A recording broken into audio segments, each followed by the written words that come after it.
What's up everyone, Justin with G Tech Apple here. Welcome to another episode of Holiday Tech Gift Guide 2012, and in this episode I'll be talking about laptops. So there are quite a few things you have to consider when you're purchasing a laptop. First off, whether you would like a PC or a Mac. Secondly, your price limit, and third, what you'll be using this laptop for. So in this episode, I won't really be talking about stuff like gaming laptops and whatever, but I'll be talking about stuff that are more focused towards consumers, whether it's a prosumer, and the main purposes for each computer, and the best value you're going to get for the specs. So I'm going to start out by talking about Windows computers. The first one I'm going to talk about is the Asus X53E-RS51. So I will be leaving the link down in the description below if you'd like to check this product out. It will set you back at about $580. This is a really good value for a laptop because of the specs that is built into this. It features an Intel Core i5 2.6 GHz dual core processor, a 15.6-inch TFT display, 750 gigabytes, a 5400 RPM hard drive, 4 gigabytes of RAM, which is expandable up to 8 gigabytes, Intel integrated HD graphics 3000, 2 USB 2.0 ports, and also Windows 7. So this device would be very good for people who are pretty much just performing basic tasks, whether it's a student, doing your basic research, running Word, Excel, PowerPoint. The specs on this are overall pretty decent. If you don't need any graphics capability, this should be just enough for you, and the overall specs and the hard drive storage is great for a student on a budget. The next laptop I'm going to recommend is the Lenovo IdeaPad P500. So moving up in the price range, this is $730, but I think this is actually one of the best values I've seen for a Windows PC. The price of this is just really great for the specs you're getting, and you could definitely probably do some video editing on this, so I'm going to read out the specs to you guys. This device has a 3rd generation Intel Core i7 2.9 GHz. It has a 15.6-inch 1366 by 768 resolution display, a 1 terabyte 5400 RPM hard drive, so huge amount of storage there, and it ships with 8 gigabytes of built-in DDR3 RAM. It has an integrated Intel HD 4000 graphics, 2 USB 2.0 ports, as well as 1 USB 3.0 ports. For example, if you want to hook up your hard drive for some ultra fast transfer speeds, that's pretty much what this is intended towards. And it also runs the newest Windows 8. So I think this is definitely a pretty good powerhouse computer. Lenovo may not be the most popular company out there, but they are emerging to be more and more well known for their laptops, and I think their products definitely have a great value. And this actually has some very good specs, a 3rd generation processor, a huge hard drive, and a pretty significant amount of RAM for the prosumer. So moving on, this product may not have the best specs, but it does have some pretty cool functionality, and this is the Lenovo Yoga 13. This will set you back at $1,099, and I actually think this thing is very cool, and it is a lot of people's holiday wish actually from people at school. They're telling me that this is probably one of the coolest things they would like for Christmas. So this has an Intel Core i5 1.7 GHz processor, a 13.3-inch 1600 by 900, pretty good resolution there, and it does have a touchscreen, so that pretty much hints you what this laptop can do.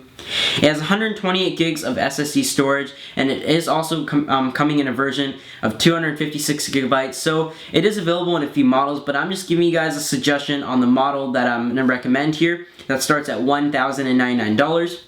It features 1 USB 3.0 port and 1 USB 2.0 port. It could be a little bit more there, but overall this comes in at a form factor at 1.7 centimeters thick, and it does have Windows 8 obviously, because Windows has been very focused on, in terms of Windows 8, to the touch interface and bringing it to more tablets out there. So this does double as a tablet and a laptop. The screen does flip back and forth.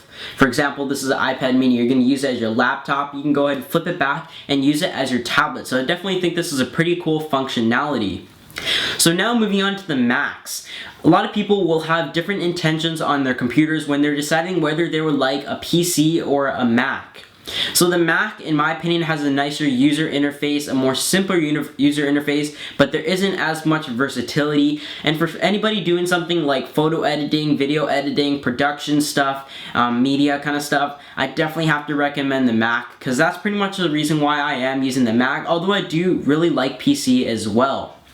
So the first thing I'm going to recommend is more to a traveler, somebody who has very basic functions but still needs a certain level of power. This is a MacBook Air 11-inch, and I know a lot of people are kind of against the MacBook Air because it really can't perform too many major tasks. It's known to be not really a very powerful computer, and it is a little bit expensive, but for somebody looking for a very small form factor, the MacBook Air is a pretty good option. So it does start out at $1,000, but the model I'm going to recommend is the $1,100 model. This features an Intel Core i5 1.6 GHz processor, an 11.6-inch 1366 by 768 resolution display, 128 gigs of flash storage, which is also available in 256 and 512 options at order, so you cannot actually user upgrade this. The advantage between the $1,100 version and the $1,000 version is that it has double the flash storage. So the $1,000 version only has 64 gigs of storage, which for me at least really isn't enough considering you're paying $1,000 already. This also has 4 gigs of RAM, which should be enough for most people, especially if you're going to be going for a MacBook Air. Not really thinking of doing any major video editing or anything, but it is also available in an 8 GB option. It also has an Intel HD 4000 graphics and also 2 USB 3.0 ports, pretty great there. And it has Mac OS X Mountain Lion shipped, and it also comes in at just 1.7 centimeters, yeah, I wish millimeters, but 1.7 centimeters thick, and it comes in at 2.38 pounds. There is also a 13-inch version which also has a SD card slot, so if you're looking for that, it's definitely good to go for the 13-inch MacBook Air. But if you're hoping to do any sort of video editing or pretty much anything that would require a certain amount of power, the laptop I would recommend to probably the most general amount of audience or people looking to buy a Mac is the MacBook Pro 13-inch. This is Apple's most popular laptop they sell, and it is really like a standard computer. It could probably perform every basic task you have for it, but at the same time I can also do some video editing, and it is actually the computer that I have with a few, let's just say, small upgrades. So the MacBook Pro 13-inch starts out at $1,200 and it has an Intel i5 2.5 GHz processor, a 13.3-inch 1280 by 800 resolution display. It ships with 4 GB of DDR3 RAM, which is also user upgradable, so if you're thinking of upgrading that later on, you are able to. It has a 500 GB 5400 RPM hard drive, which is again user upgradable, but it may void your warranty. A built-in Intel HD 4000 graphics card, so really you will be able to do some very tiny gaming, but compatibility wise, if you're hoping to do any gaming, I don't even know why you're going to be looking at a MacBook Pro 13-inch. It also has 2 USB 3.0 ports once again. So like I said, this is great for anybody who's going to be performing basic tasks, great for any student. This is by far the most popular Mac I see around, and for anybody like maybe like me, I know a lot of people have this as well, who's doing some video editing, iMovie for example, Photoshop. It should be able to perform those tasks very well. So now moving on to the biggest powerhouse computer that I would recommend to a prosumer or a professional. This is great for media such as Photoshop, photo editing, video editing, After Effects, stuff that will require such rendering power and so on. So overall, very high spec device.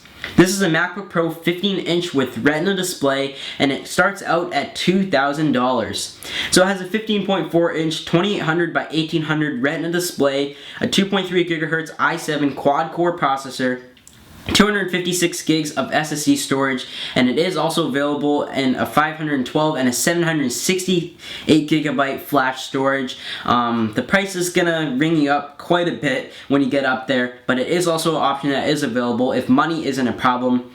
And it does have an Intel HD 4000 graphics like most of the computers we've seen today, and you guys may be really unhappy with that, but it does also have an NVIDIA GT 650M 1 GB dedicated graphics card, which is just great. So you could definitely do some gaming that is available, such as Black Ops or Borderlands, but I really still won't understand why you'd be buying a Mac for gaming.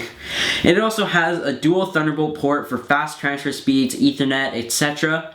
An HDMI port, 2 USB 3.0 ports, again for pretty good transfer speeds, Mac OS X Mountain Lion shipped, and it comes in at just 1.8 centimeters thick. So the thickness of the overall laptop is about the thickness of the thickest part of the MacBook Air without the wedge.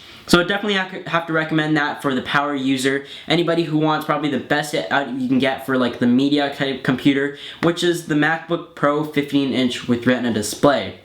I know there are a ton of computers out there, so I definitely couldn't really go by the suggestions of everybody, but I did my own research and brought out what I think is the best value for each price point, because as you know, there are a ton of PCs out there. So these are just my suggestions. Thanks for watching. Leave a comment below on what episode you would like to see covered in the Gift Guide 2012 next. Have a great holidays, guys. I'll see you in my next video.